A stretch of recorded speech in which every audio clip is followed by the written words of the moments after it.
نحمدہ ونصلی علی رسولہ الکریم اما بعد فاعوذ باللہ من الشیطان الرجیم بسم اللہ الرحمن الرحیم۔ آج کا ہمارا موضوع گفتگو ہے سورۃ النور۔ یہ سورۃ مدنی ہے، اس میں 64 آیتیں اور 9 رکوع ہیں۔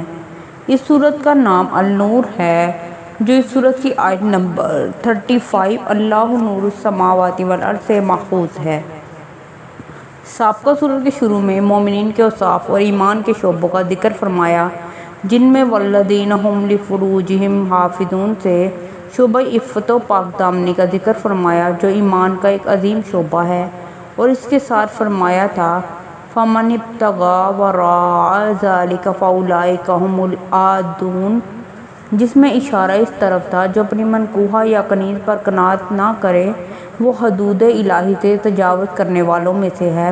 اس لیے اب اس سورت کے اول میں زیادہ تر ان احکام کا بیان ہے جو زنا، عفت و پاک دامنی، پاک نظری اور معاشرے سے متعلق ہیں، تاکہ بندہ حد سے نہ نکل جائے اور اخروی فلاح سے اور جنت الفردوس کی وراثت سے محروم نہ ہو جائے۔ اس سورت میں حد سے گزرنے والوں کی سزا کا بیان ہے، اور یہ بتلایا ہے کہ جب بندہ عفت کی حد سے نکل جاتا ہے تو اس کے دل سے نور نکل جاتا ہے۔ تفسیر قرطبی میں لکھا ہے کہ حضرت عمر رضی اللہ عنہ نے اہل کوفہ کے نام یہ فرمان جاری کیا، علموا نساءکم سورۃ النور، اپنی عورتوں کو سورۃ نور سکھاؤ تاکہ عورتوں کو معلوم ہو جائے کہ عفت و پاک دامنی نور ہے اور بدکاری ظلمت و تاریکی ہے۔ سیدہ عائشہ صدیقہ یہ فرماتی ہیں، علمہم سورۃ النور والغزل، ان کو سورۃ النور سکھاؤ تاکہ اپنی عفت و پاک دامنی کی حفاظت اور بے حیائی سے محفوظ رہیں، اور ان کو سود کاٹنا سکھاؤ۔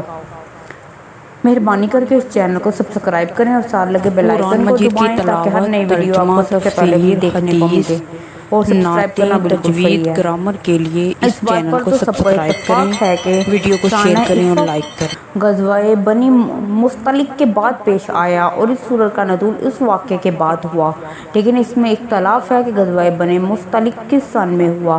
نیز اس میں بھی اختلاف ہے کہ غزوہ بنی مصطلق غزوہ خندق سے پہلے ہوا یا بعد میں۔ اس کے متعلق مورخین کے مختلف اقوال ہیں، لیکن اکثریت کی رائے یہ ہے کہ غزوہ خندق شوال 5 ہجری میں ہوا اور وہ غزوہ بنی مصطلق شعبان 5 یا 6 ہجری میں ہوا۔ قرآن پاک کے بیان سے ظاہر ہوتا ہے کہ اس سورت کا نزول واقع افق کے سلسلے میں ہوا اور واقع افق غزوہ بنی مصطلق سے واپسی پر پیش آیا تھا۔ اختلاف اس امر میں ہے کہ آیا یہ غزوہ 5 ہجری میں غزوہ احزاب سے پہلے ہوا تھا یا 6 ہجری میں غزوہ احزاب کے بعد۔ اصل واقعہ کیا ہے، اس کی تحقیق اس لیے ضروری ہے کہ پردے کے احکام قرآن مجید کی 2 ہی صورتوں میں آئے ہیں، ایک یہ سورۃ النور اور دوسری سورۃ الاحزاب، جس کا نزول بالاتفاق غزوہ احزاب کے موقع پر ہوا ہے۔ اب اگر غزوہ احزاب پہلے ہو تو اس کے معنی یہ ہیں کہ پردے کے احکام کی ابتدا ان آیات سے ہوئی جو غزوہ احزاب میں وارد ہوئی ہیں، اور تکمیل ان احکام سے ہوئی جو اس سورت میں آئے ہیں۔ اگر غزوہ بنی مصطلق پہلے ہو تو احکام کی ترتیب الٹ جاتی ہے اور آغاز سورۃ النور سے مان کر تکمیل کو غزوہ احزاب والے احکام پر مانی جاتی ہے۔ ابن سعد کا بیان ہے کہ غزوہ بنی مصطلق شعبان 5 ہجری میں پیش آیا اور پھر ذی القعدہ 5 ہجری میں غزوہ احزاب خندق واقع ہوا۔ اس کی تائید میں سب سے بڑی شہادت یہ ہے کہ واقع افق کے سلسلے میں سیدہ عائشہ سے جو روایات مروی ہیں ان میں سے بعد میں سیدنا سعد بن عبادہ اور سیدنا سعد بن معاذ کے جھگڑے کا ذکر ہے۔ اب ان حالات پر غور کیا جائے جن میں یہ سورت نازل ہوئی ہے، وہ یہ ہے کہ غزوہ بدر کی فتح کے بعد سے غزوہ خندق تک اسلام کا عروج ہو چکا تھا کہ مشرکین، منافقین، یہود اور متربصین سب ہی اس بات کو محسوس کر رہے تھے کہ مسلمان اس طاقت کو محض ہتھیاروں اور فوجوں کے بلبوتے پر شکست نہیں دی جا سکتی، چونکہ غزوہ خندق میں بھی وہ لوگ ناکام ہو کر چلے گئے تھے۔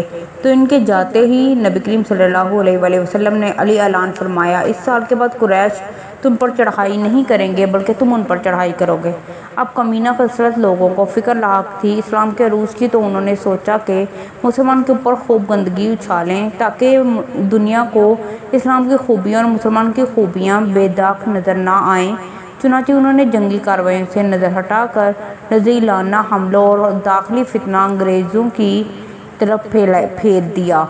تو اللہ تعالیٰ نے اس صورت میں ان کے رازوں کا پردہ فاش کر کے پھر اسلام کو سربلند کر دیا۔ صدق اللہ العظیم۔ مہربانی کر کے چینل کو سبسکرائب کریں، صدقہ جاریہ سمجھ کے خود بھی سبسکرائب کریں، دوستوں سے بھی کروائیں، اور سبسکرائب کرنا بالکل فری ہے۔